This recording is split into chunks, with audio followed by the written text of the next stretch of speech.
So initially, Sex and the City had a different costume designer. So if you look at episode 1, a woman by the name Ellen Lutter was actually the costume designer. People weren't particularly thrilled with the styling, especially Sarah Jessica Parker, and she already had this working relationship with Patricia. So Sarah approached the show's creator, Darren Star, about hiring Patricia to take over the role. And in this meeting with Darren, Patricia brought with her this book of Betty Page images, who was this pinup girl from the 1950s. And she was explaining to him that she really felt like she really encapsulated this sexy independence that embodied the women in Sex and the City. And he loved this story, he loved her vision, and he hired her for the show. And if you ever look up a list of Carrie Bradshaw's best outfits, her tutu look from the show sequence is always number 1. And in Patricia's book, she talks about this look and how she wanted to create something that was both memorable and fresh. She didn't want to just put her in, whatever fall, winter 1999 garment that was popular at the time. She wanted to create something that hadn't been done before, but also something that felt true to her character. So to go through the main cast, Patricia has said that Sarah Jessica Parker was her favorite girl to dress, mostly because Sarah Jessica Parker was also a fashion girl, so their tastes tended to align. But when creating Carrie's fashion identity, SJP did have a few requests. The first one being that she never wanted to wear tights, so she wanted to always be bare-legged. And 2, she wanted her character to primarily carry clutches.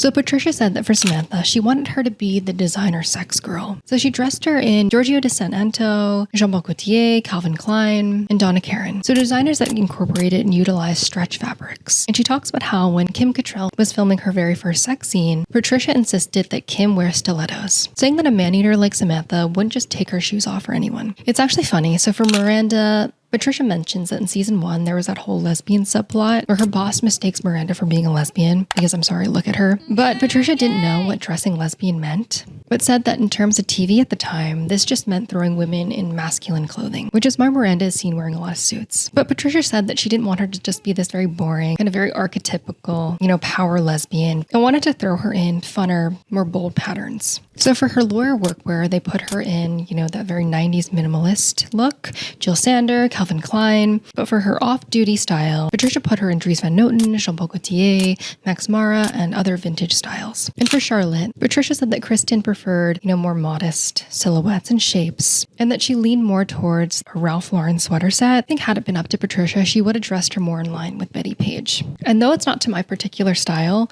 Charlotte does have some sleeper hits, namely her Prada Spring-Summer 2000 lipstick skirt that she wears in season 3. And apparently this was a direct request from Kristen. She'd seen the Prada advertisement and then called Pat up. This is what I need to wear when I meet her then-to-be husband, Kyle. The original show ran from 1998 to 2004. And throughout its airing, it was nominated 5 times for an Emmy, with 1 win in 2002.